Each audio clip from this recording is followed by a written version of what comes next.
በጣም ይቀፍ ነገር ነው። ከኔ ጋር ብዙ ችግርን አሳልፎ እንዴት ሌላ ሴት ምናምን ነገር አትበይ። እነዚህ ነገሮች ካደረግሽ ችግር ካንቺም ጋር ቢያሳልፍ በተመቻቸም ኖሮ መተሽ ብትገቢ አይሄድም። ሌላ ሁሉ ቢቀር በቃ ይሄ ጥርስ መቦረሽ፣ ዋይርድ የሚባሉ ቦታዎችን ደባሪ ቦታዎችን ማጽዳት። ሰላም ጤና ይስጥልን። እንዴት ናችሁ? ውድና የተከበራችሁ ተመልካቾቻችን ሀቢባት ይባላለሁ። ሰላምታችሁ በያላችሁበት ድረስ ስላለሁኝ ዛሬ አንድ ወሳኝ ነጥብ ባለብዙዎች ሴቶች የምንከራከርባቸው ነጥቦች ላነሳ ወደድኩኝ። አብራችሁኝ እንድትሆኑ በአክብሮት ጠይቃችኋለሁ። ቤተሰብ ያልሆናችሁ ላይክ፣ ሰብስክራይብ፣ ሼር በማድረግ ተቀላቀሉ ማለት ነው። አብዛኛዋ ሴት ባሏን ታምናለች። ከማመንም በጣም እርግፍ አድርጋ በቃ ራሷን ጥላ ሙሉ በሙሉ ትተማመንበታለች። ይወደኛል ብላ ማለት ነው።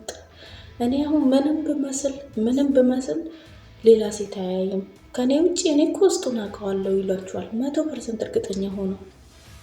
እኔ ግን በሱ አልስማማም። ምክንያቱም የሰው ልጅ ነን አይደል? አይምሯችን ያቺ ኳሊቲ ሴት ካለች፣ ለምሳሌ በራሳችሁ ሳሉት ኳሊቲ ሴት ነው የሚስለው። ሲያገባት ምርጥ ሴት ነበረች። ከጊዜ ወደ ጊዜ ደግሞ ራሷን እየጣለች በቃ ምናምን ከመጣች የእሱ አእምሮ እንዴት ነው ወደ ውጭ ላይ የሚችለው? እንዴት? በድሮ በሬ እኮ ያረሰ የለም። የድሮ እንደነበረ ከቻልሽ ኑሮሽን ሳይሆን ባልሽን ምሰይ። አብዛኛው ሴት ልጅ ባለ ኑሮዋን ትመስላለች ይላሉ። ያ ማለት በቃ ሲኖራት ፏ ትላለች፣ ሳይኖራት እንትን ትላለች፣ ትጎሳቆላለች። ያ እስማማለሁ። ነገር ግን ኖሯቸው ሁሉም ነገር ኖሯቸው ኦቨር ሰልፍ ኮንፊደንስ፣ ኦቨር ኮንፊደንስ ደግሞ በባልየው ላይ ኖሯቸው ራሳቸው የሚጥሉ አሉ። ሌላ ሁሉ ቢቀር በቃ ይሄ ጥርስ መቦረሽ፣ ዋይርድ የሚባሉ ቦታዎችን ደባሪ ቦታዎችን ማጽዳት፣ እሱ ሳያቅ የእውነቴን ነው። አብዛኛው ሴት እንትን ራሱ አትጠቀምም ኮልጌት። የሰው ልጆች ነን አይደል? ምንም ቢሆን የሰው ልጅ ከ4 እና ከ5 ዓመት በኋላ ምግብ ጀምሯል። ኦልሬዲ ጥርሱ አትሊስት በቀን 2 በቃ አነሰ ቢባል በቀን 1 ግድ ነው። በተፈጥሮ ንጹህ ነኝ የሚል ሰው ውሸታም ነው።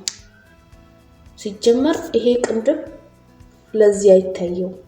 ይሄም ሽታችን ለራሳችን ስለማያስታውቀን ግድ ነው። ማንም እስኪነግረን ደግሞ መጠበቅ አያስፈልግም። በቃ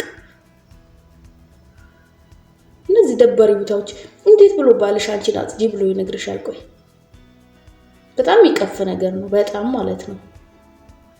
ያናንን ነገሮችን አድርጊ። በቃ ይሄ እግር ምናምን ተረከዝ ማስተካከል።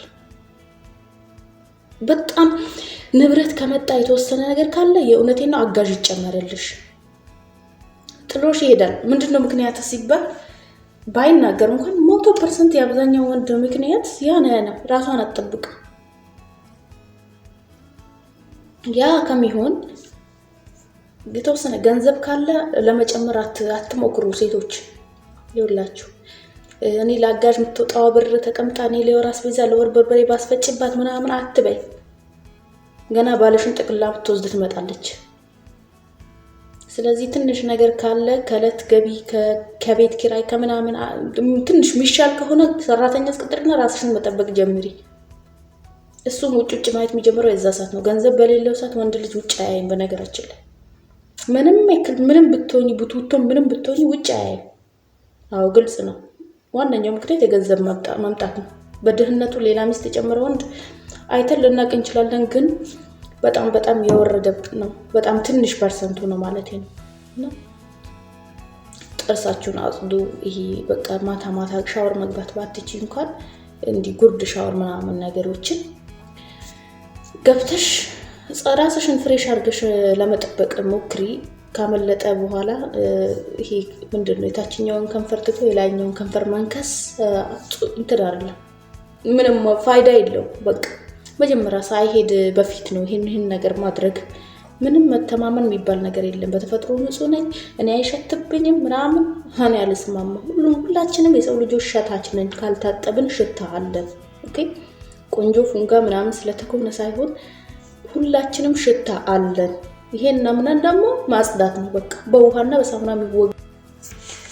ከኔ ጋር ብዙ ችግርን አሳልፎ እንዴት ሌላ ሴት ምናምን ነገር አትበይ።